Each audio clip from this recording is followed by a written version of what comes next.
이 세상을 어떻게 설명을 해야 될까요? 이 세상에 대한 이런저런 다양한 시각이 있지만 그 중에 한 가지는 이 세상을 전쟁터로 보는 겁니다. 이 세상을 우리가 보기에는 평화롭고 문제가 없어 보일지만 그 이면에는 치열한 투쟁, 치열한 전쟁이 일어나고 있는 전쟁터로 보는, 생존을 위한 처절한 전쟁터로 보는 그러한 시각이 있습니다. 영적인 측면에서 봤을 때 분명히 이 시대는, 이 세상은 영적 전쟁터입니다. 빛과 어두움, 생명과 죽음의, 참과 거짓의 영적 전쟁터입니다. 그렇기 때문에 우리 믿는 사람들은 끊임없이 이러한 전쟁 상황으로 몰아붙이게 될 때가 있습니다. 원하던 원치 않던 어두움의 세력들이, 마귀들이 끊임없이 우리를 공격하죠. 근데 이러한 전쟁에 있어서 가장 어려운 게 뭘까요? 여러 가지가 있죠. 여러 가지가 있겠지만 저는 지난날의 저의 짧은 경험으로 비추어 봤을 때 이 전쟁, 전투에서 가장 힘들었던 부분 중에 하나가 피하 식별입니다. 즉 누가 내 편이고 누가 적인지 이거를 참 분별하기가 어려워요. 특별히 영적 전쟁에서는 더 그런 것 같습니다. 신앙생활을 오래 해보신 분들, 아마 저랑 비슷한 경험이 있는 분들 많으실 텐데, 저 사람이 저럴 줄 몰랐어. 저 친구가, 저 집사님이, 저 목사님이 경우에 따라서 저럴 줄은 정말 몰랐어. 라는 그런 생각이, 그런 경험을 해보신 분들이 있을 겁니다. 이런 일을 겪다 보면 사람이 점점 더 다른 사람을 못 믿게 되고 더 자기만의 세계에 갇히고 더 폐쇄적이 되고 새로운 인간관계를 맺는 것을 어려워하게 되는 경우들이 있습니다. 그리고 이러는 과정 속에 개인적으로 가장 아픈 경우는 내가 다른 사람을 오해했을 때, 여러분 그런 경험이 있으신지 모르겠지만 내가 이 사람이 나쁜 사람인 줄 알았는데, 내가 그래서 그 사람에서 막 나쁘게 얘기를 했는데, 그 사람은 막 비난했는데, 알고 봤더니 내가 오해를 해서, 특별히 이간계에 넘어가서 어떤 정말 나쁜 놈이 이간계를 써가지고 그 사람에 대해서 나쁜 생각을 나한테 품게 해서 누구를 오해하게 됐을 때, 그걸 깨달았을 때 참 민망해지고, 내가 왜 그랬지? 라는 생각을 하게 됩니다. 반면에 내 진짜 동지라고 생각했는데 알고 봤더니 아주 교묘하고 아주 교활한 이중 스파이 같은 그런 인물들. 그런 걸 겪으면서 이러한 영적 전쟁을 자꾸 하다 보게 되면 다른 분들은 모르겠고 저 같은 경우에는 점점 더 공포에 휩싸이게 됩니다. 어느 누구의 말도 듣기 싫고 어느 누구도 믿을 수 없게 되는 거죠. 저 사람이 나한테 이렇게 얘기를 하지만, 저 사람이 나한테 이렇게 대하지만, 그게 저 사람의 진심일까? 아무리 좋은 얘기를 해도, 그 사람이 아무리 나랑 친하다고 해도 그 사람의 꿍꿍이 속이 뭘까? 그 사람 뒤에 어둠의 세력이 있는 거 아닐까? 라는 그런 의심을 하면서 점점 제 자신이 편집증적으로 변해가는 모습을 발견하게 됐습니다. 그리고 이러한 것은 신앙생활이 오래 하면 오래 할수록 더 심해지는 것 같아요. 처음에는 교회 처음 다녀서 이제 은혜를 처음 받았을 때는 다 좋아요.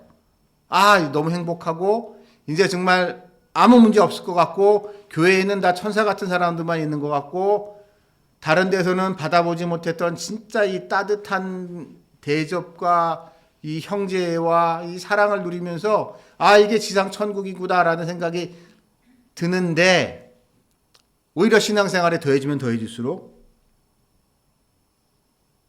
실망만 더 커지죠.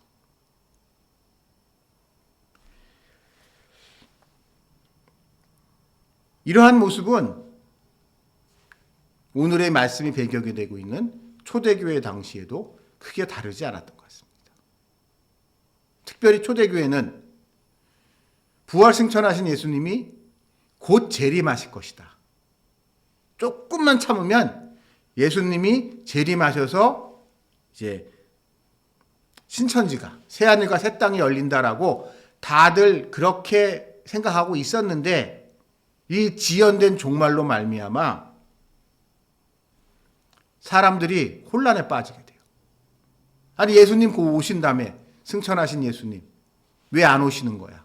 라고 하면서 그러다 보니 교회 내에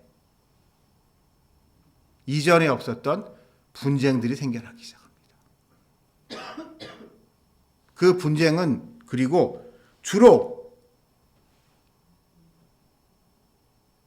기존 교회 지도자들에 대한 공격으로 나타납니다.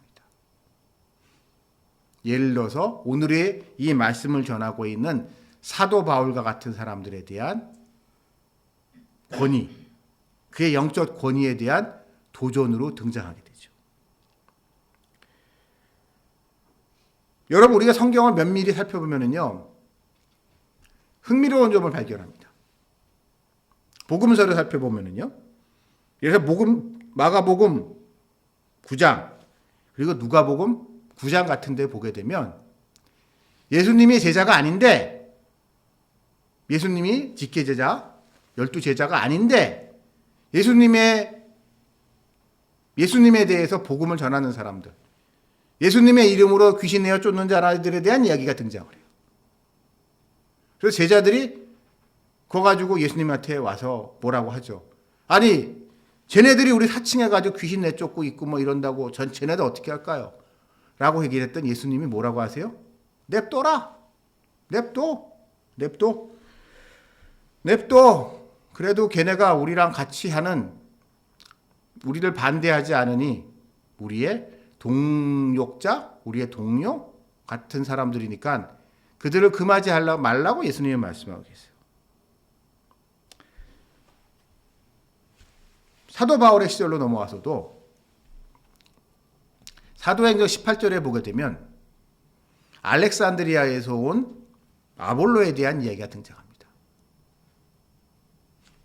아볼로가 사도행전의 면밀히 살펴보면 참 초대교회의 중요한 역할을 했던 인물인 것 같은데, 이 사람은 예수님의 하고 직계제자가 아니고 세례 요한의 가르침을 받은 사람이에요.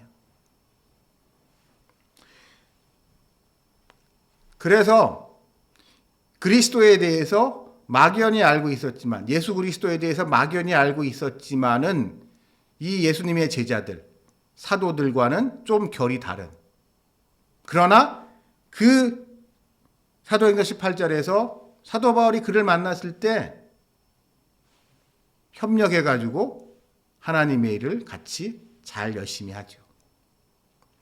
이렇듯 초대교회에는 우리가 알고 있는 예수님의 직계 제자와는 다른 계통의 사람들이 교회 안에서 같이 신앙생활을 했습니다. 근데 문제가 되는 게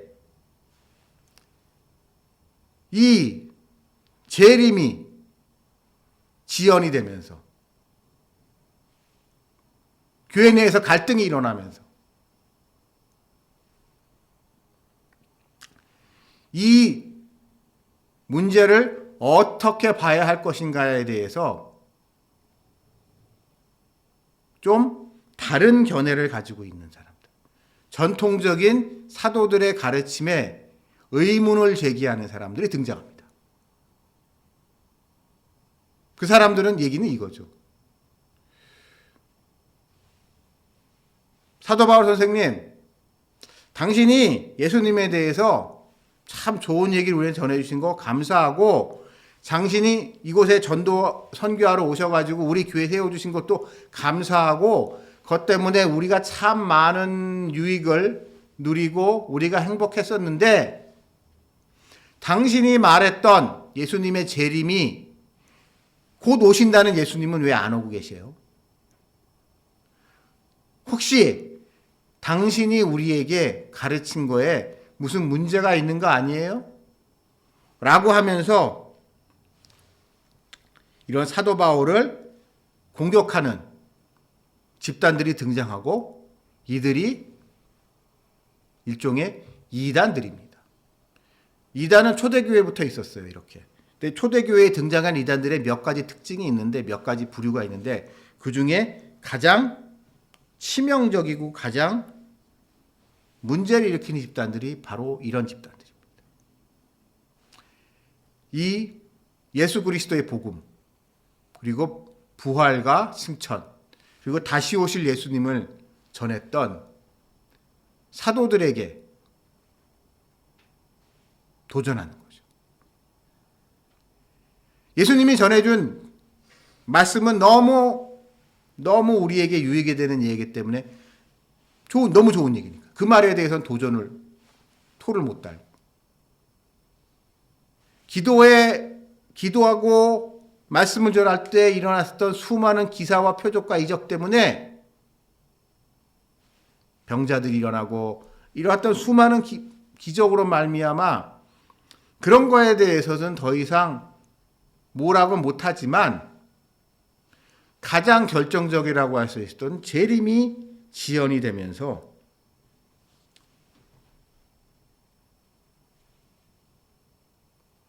교회 지도자들을 공격하는, 왜 그런 일이 벌어질까에 대해서 자기 나름대로의 제멋대로의 상상을 하는 사람들이 등장하죠. 그래서 우리가 잘 알고 있는 대표적인 영지주의자 같은 사람들이 증당하는 겁니다.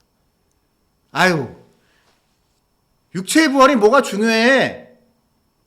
이거 별거 아닌데. 애초에 육체인 게 중요한 게 아니잖아. 육체는 중요한 게 아니고 영이 중요한 거니까는 영적인 게 중요해 라고 하면서 육체적인 것을 무시하는 영지주의자들이 대표적으로 등장을 했고, 어떻게 보면은 더 그게 사람들이 이해하기가 쉬웠죠.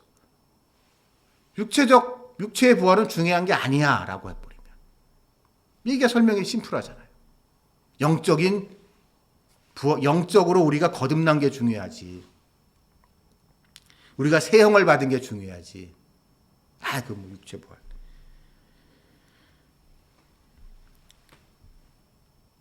그러면서 초대교회가 혼란에 빠지게 됩니다. 그리고 때마침 로마 제국이 갑자기 교회를 공격하면서 오늘의 말씀을 전하고 있는 사도 바울과 같은 이들을 갑자기 잡아 집어넣어요. 말도 안 되는 핑계를 대면서, 죄목을 뒤집어 씌우면서. 별로 나쁜 일도 하는지 않는데 이런저런 핑계를 대면서 기독교인들을, 특히 교회 지도자들을 잡아 집어넣으니 교회는 더 위기에 빠지게 된 겁니다.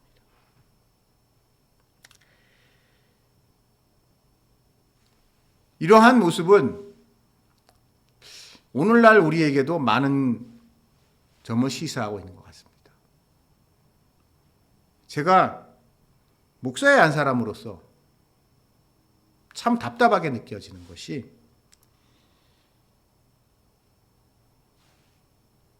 교회 내 영적 질서가 너무 엉망이 됐어요. 저는 제가 태생적으로 좀 주리의식이 강한 매우 보수적인 사람이어서 그런 것도 있겠지만 저는 하극상이나 항명 이런 거 정말 못 견뎌합니다.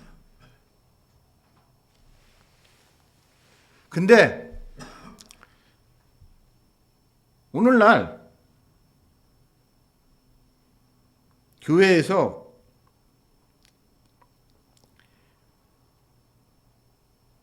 목회자를 비롯한 영적 지도자들의 권위를 무시하는 것에 너무 거리낌이 없는 인간들이 많아요.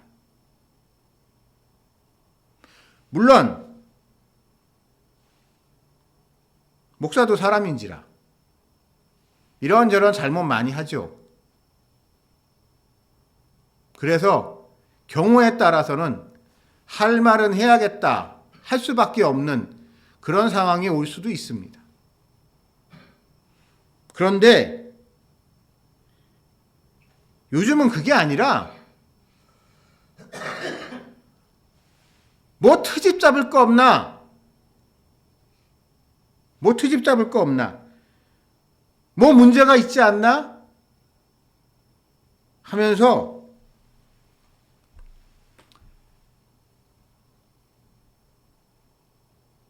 마치 교회를,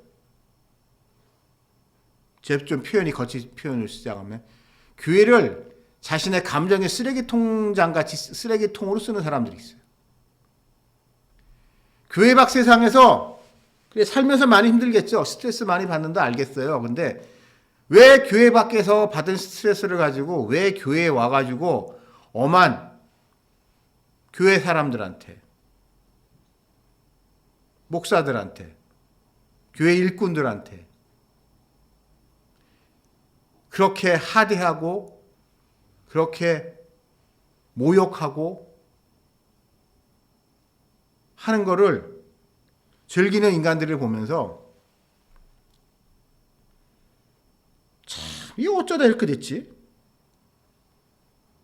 더더군다나 한 걸음 더 알아가서 요즘은 어디서 이상한 얘기 듣고 와가지고 이 유튜브의 발달이 가져온 아주 그 폐해인데 어디서 성경과 기독교에 대한 토막 지식을 듣고 와가지고 그래도 전문적인 신학 공부를 하고 전문적인 성경 공부를 한 목회자한테 대드는 인간들이 있어요. 그게 가장 극단적인 게 결국 신천지 이단 같은 집단들이죠.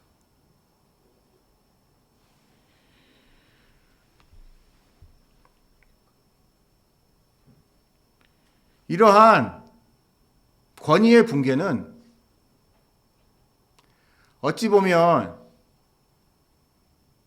과거 장밋빛만 있었을 것 같던 한국 교회에 대한 지나친 낙관론의 부작용이 아닌가라는 생각을 합니다.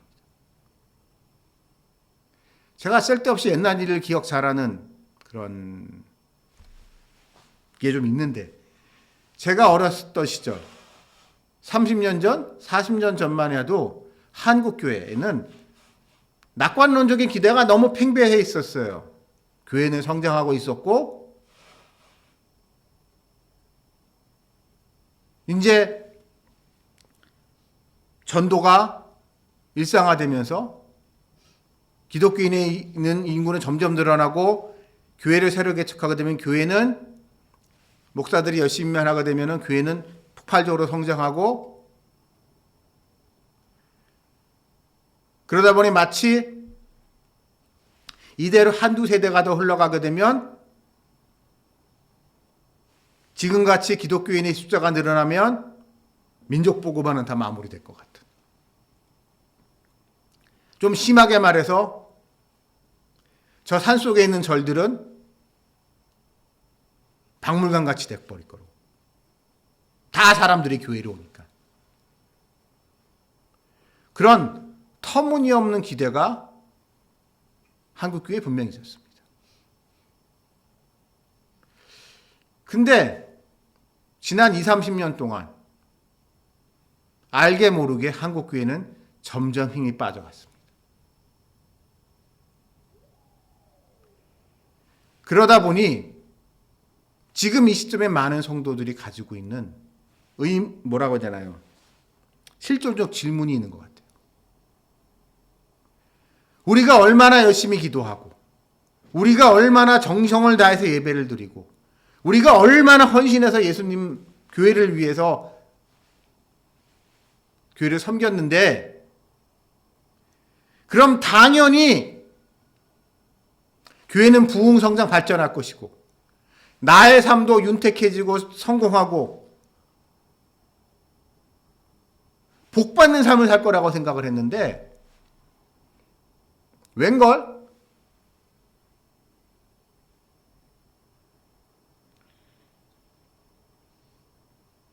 지금 내 모양을 보니, 그리고 우리 교회의 모습을 보니, 내가 지난 세월 뭐 했지?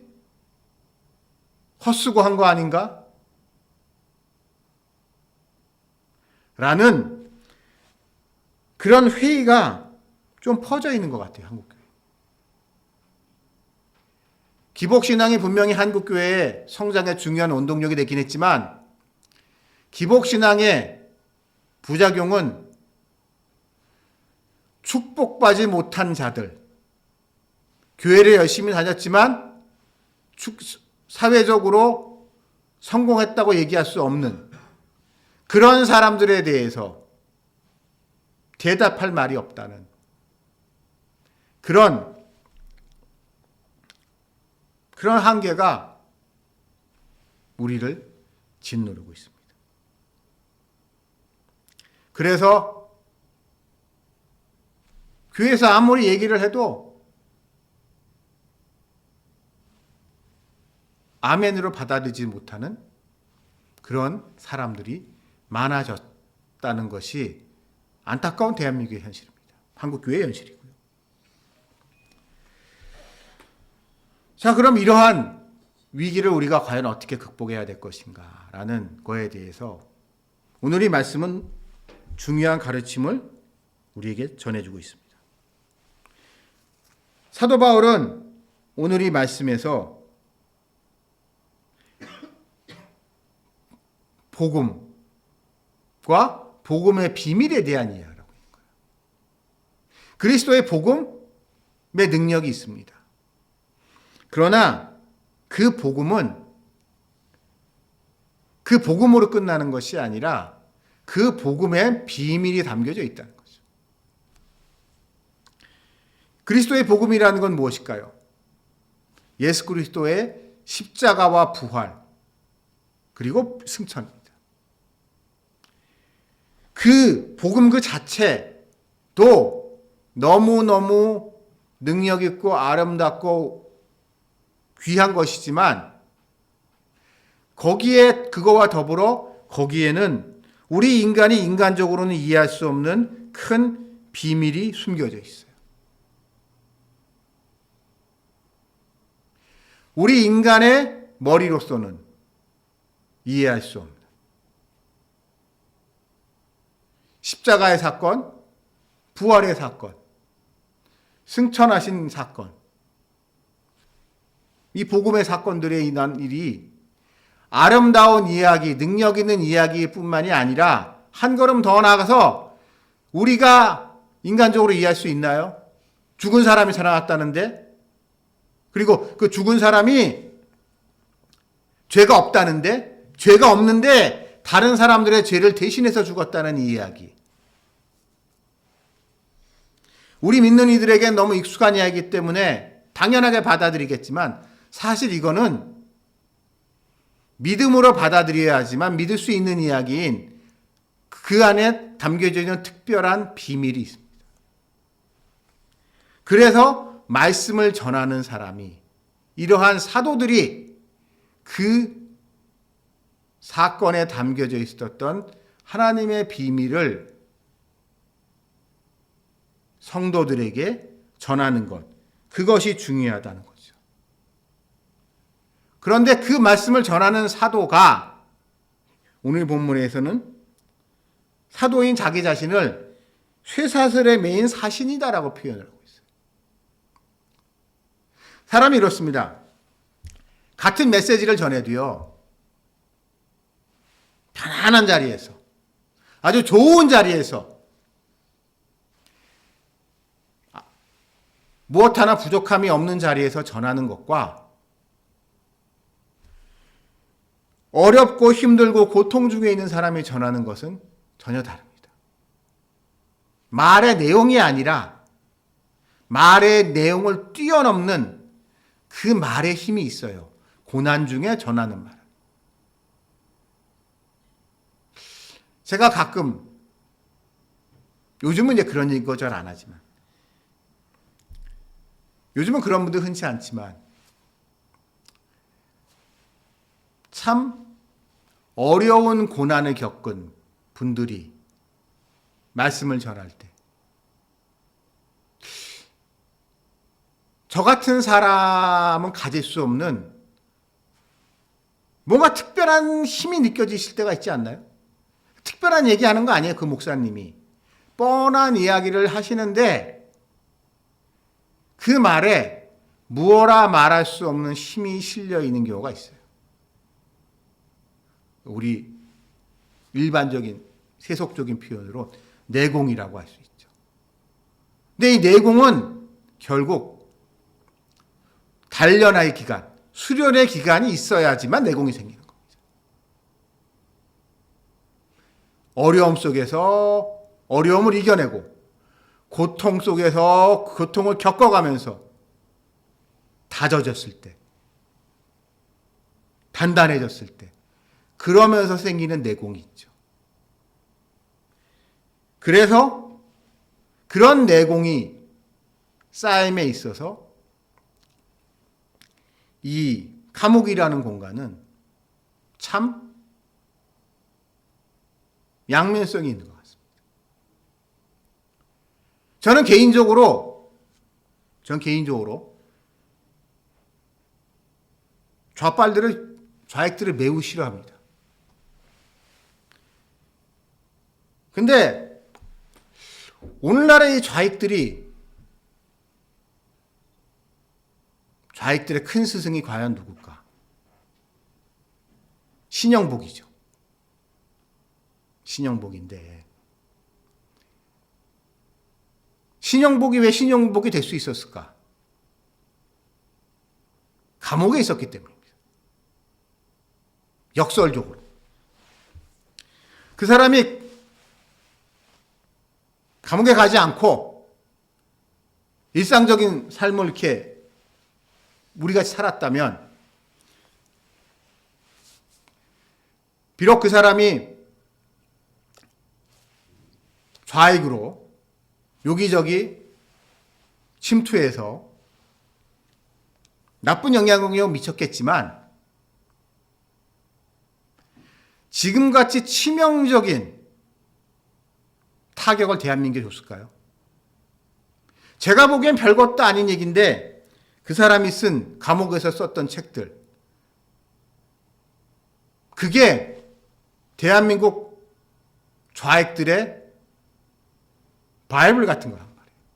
도대체 저는 그 책을 보면서 내용을 떠나서 그 책들을 보면서 왜 사람들이, 저 인간들이 저렇게 열광을 했을까? 내용 보면 뭐 특별한 거 있나요? 별 내용 없어요. 그냥 그 책 내용을 그냥 보게 되면은요, 그냥 사색지 비슷하고 해가지고 뭐 그렇게 특별한 생각이 안 드는데, 그 책을 읽다 보게 되면은 가랑비에 옷 젖듯이 이게 좌파의 오염이 돼 나가시는 사람이. 그것의 출발점이 감옥이었던 거죠. 이렇듯 감옥에서 전하는 메시지에는 뭐라고 말할 수 없는 힘이 있습니다.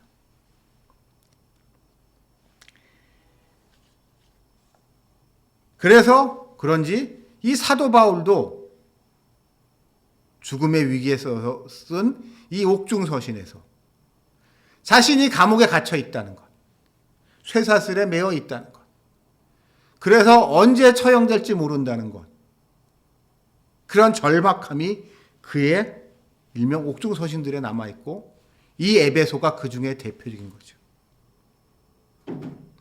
그러면서 그는 이 감옥 밖에 있는 자기가 사랑하는 에베소 성도들한테 말씀을, 하나님의 뜻을 전하고 있습니다. 편지로.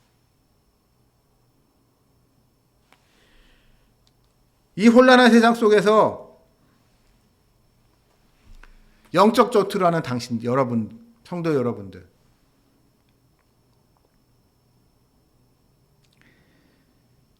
다른 사람들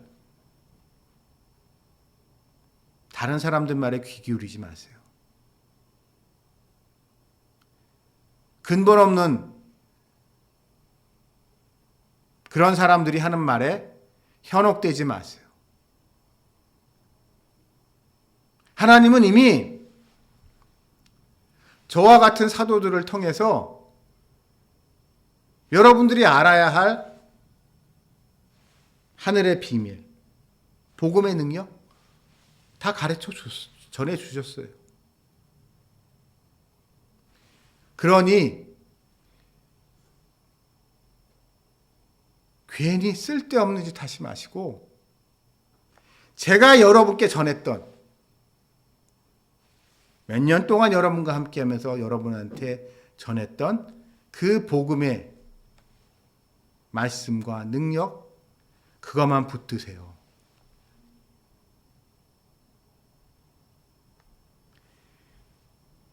오늘날 이 말씀이 우리에게 더 중요한 것은 아마도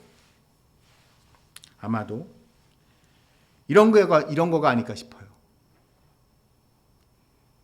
미디어의 발달, 특히 유튜브의 발달이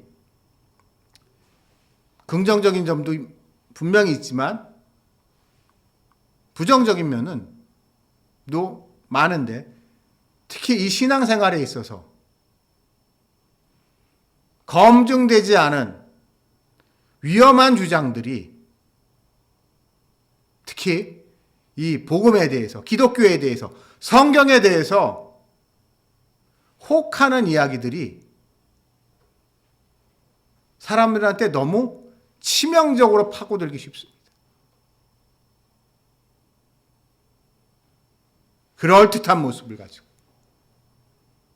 지금의 모든 당신이 가지고 있었던 의문점을, 궁금증을 다 해결해 줄 수 있을 것 같지. 그러나 여러분, 제가 여러분께 단호히 말씀드리겠습니다.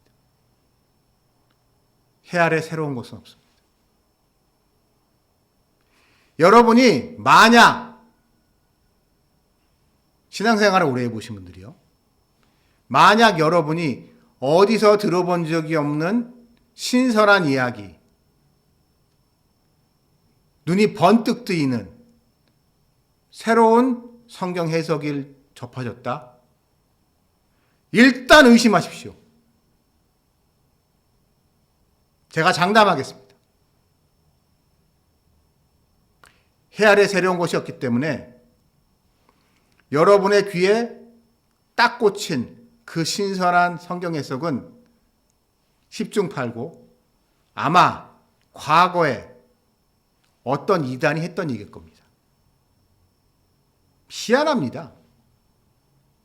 조사해보면 오늘의 말씀의 배경이 된 영지주의자들부터 시작을 해서 지난 2000년의 교회 역사 속에 있었던 수많은 이단들이 했던 이야기가 묘하게 일맥상통하게 내려오고, 이 사람은 저 사람을 알리었고 알 수가 없는데 어쩌면 그렇게 똑같은 얘기를 하는지. 근데 그 똑같은 얘기에 왜 사람들은 그렇게 다 열광하는지. 희한한 그 일이 반복이 됩니다. 그러므로 여러분, 우리가 신앙생활에 있어서 중요한 것은 뭔가 신선한 것, 뭔가 새로운 것을 찾는 것이 중요한 것이 아니라 우리 어찌 보면 논어에 나와 있듯 온고지신의 자세가 필요하지 않나 싶습니다. 말씀을 가지고 지금의 나를 돌아봐야 되는 거예요. 나를 가지고 말씀을 돌아보는 게 아니라 말씀을 통해서 내 자신을 반성을 해야 되는 거지 나를 가지고 성경을 바라보면 안 돼요. 지금을 가지고 성경을 바라보면 안 되는 겁니다. 성경을 통해서 지금의 우리의 현실을 갖다가 어떻게 바라봐야 될지를 가지고 고민을 해야 되는 거예요.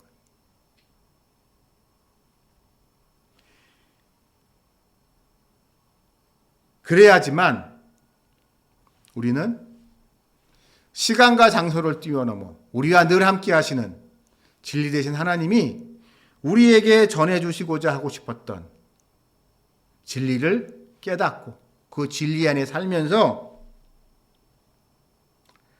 이 땅에 하나님이 만들어 가시는 하나님 나라의 백성으로 살아갈 수 있으니 우리 모든 성도분들은 저와 함께 말씀으로 받아들이시기를 바라겠습니다. 우리 같이 기도드리겠습니다. 하나님 아버지,